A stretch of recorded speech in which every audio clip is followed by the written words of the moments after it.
د اوبو د څښاک و حیرانونکي ګټې. السلام علیکم، د میډویوز یوټیوب چینل څخه یوې بلې نوې جالبې او معلوماتي ویډیو ته ښه راغلاست. تر هر څه د مخه مهرباني وکړئ چې چینل درسره سبسکرایب کړئ تر څو زموږ ټولې نوې ویډیوګانې تر نورو د مخه پر وخت ترلاسه کړئ.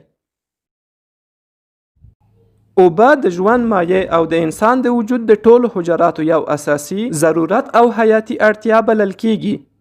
د انسان د بدن ټول حجرات د استثنا څخه پرته په ورځني ډول په کافي اندازه اوبو ته ضرورت لري ترڅو خپل سپارل شوي دندې په نورمال ډول سرته ورسوي.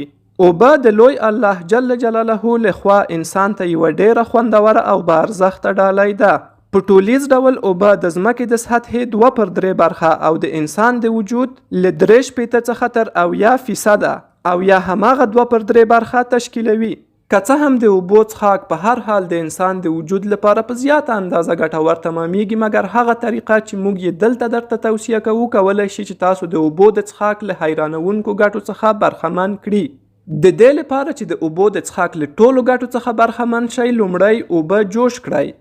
د اوبو جوش کول له یوې خوا څخه ټول هغه فزیکي، کیمیاوي او بیولوژیکي مضر عوامل چې په اوبو کې شتون ولري له منځه وړي، او له بلې خوا د اوبو فزیکي او کیمیاوي سختوالی تر ډیره حده راکموي.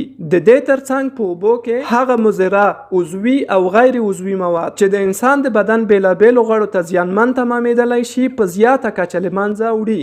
د اوبو د جوش کولو څخه وروسته اوبه په یوه پاک او پوښل شوي لوښي کې کیږدئ ترڅو تودوخه یې کمه او سړې شي. البته په هغه صورت کې چې دغه اوبه تړمې یا ماتې وڅښل شي په زیاته اندازه ګټورې تمامیږي، او د دې اوبو د څښاک لپاره تر ټولو بهترین وخت د متخصصینو او د تغذیې د مشاورینو لخوا سهار وختي په وږې ګېډه ښودل شوی دی.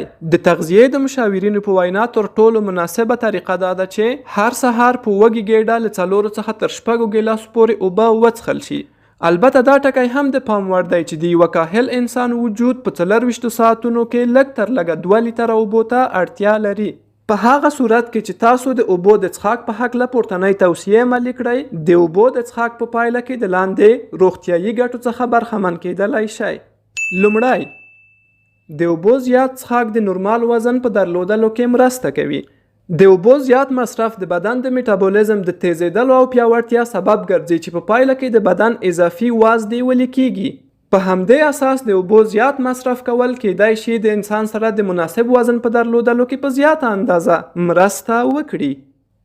دوهم، د اوبو څښاک د هضمي سیستم د پیاوړتیا سبب ګرځي او د هضمي سیستم سره مرسته کوي ترڅو هضم او جذب په ښه او اغیزمن شکل سره سرته ورسوي. د دې ترڅنګ د اوبو زیات مصرف د معدې د تیزابو کچه په نورمال حد کې ساتي او د زړه د جوش کېدلو او معدې د درد په تسکین او ختمولو کې ګټور تمامیدلی شي. دریم، د اوبو څښاک د کولمو وظیفې ښه کوي او د قبضیت د له منځه تللو سبب ګرځي. د یادونې وړ د هغه خلک چې کومه بله سیستمیکه ناروغي نه لري او له قبضیت څخه کړېږي کولی شي د اوبو په زیات مصرف سره له دې ستونزې څخه ځان خلاص کړي. څلورم، د اوبو څښاک د زړه او رګونو سیستم پیاوړی کوي او د زړه او رګونو سره مرسته کوي ترڅو خپله دنده په نورمال ډول سرته ورسوي. د دې ترڅنګ په کافي اندازه د اوبو څښاک د وینې د فشار په نورمال ساتلو کې مرسته کوي او د زړه او رګونو د بیلابیلو ناروغیو د رامنځته کېدو څخه مخنیوی کولی شي.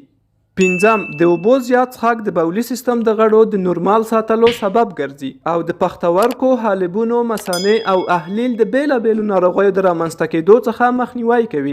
د اوبو زیات څښاک د پښتورګو، مثانې او حالبونو د تیږو د رامنځته کېدو څخه د مخنیوي یوه خورا اسانه، ارزانه او اغیزمنه لار بلل کیږي. د دې ترڅنګ د اوبو زیات څښاک د بدن څخه د زیات شمیر زهري او مضره موادو په خارجولو کې مرسته کوي.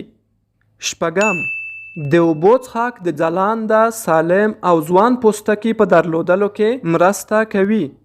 د اوبو زیات څښاک د دې سبب ګرځي ترڅو د پوستکي حجرات خپلې وظیفې په سم ډول سرته ورسوي او د زیات وخت لپاره پیاوړي او سالمې پاتې شي. په همدې اساس له بې وخته زړښت څخه مخنیوی کوي. ګڼ شمېر طبي تحقیقاتو دا ثابته کړې ده هغه خلک چې په زیاته اندازه اوبه څښي په کمه اندازه د پوستکي په ناروغیو اخته کیږي. اووم، د اوبو زیات څښاک د ځلانده، روښانه او پیاوړي ویښتانو په درلودلو کې مرسته کوي. بناً که غواړئ چې روغ او صحتمند پاتې شئ او د اوبو له حیرانونکي ګټو څخه برخمن شئ، هره ورځ په کافي اندازه اوبه وڅښئ. او دا خبره تل او په کلکه په خپل ذهن کې وساتئ. د کافي او صفا اوبو څښاک د ښه صحت د درلودلو یو بنسټیز راز دی.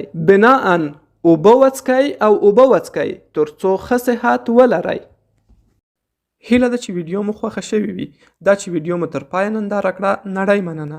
زموږ د هڅونې او حمایت لپاره ویډیو لایک کړئ، له خپلو دوستانو سره یې شریکه کړئ او خپل نظریات او پوښتنې راته د کمنټ په برخه کې ولیکئ.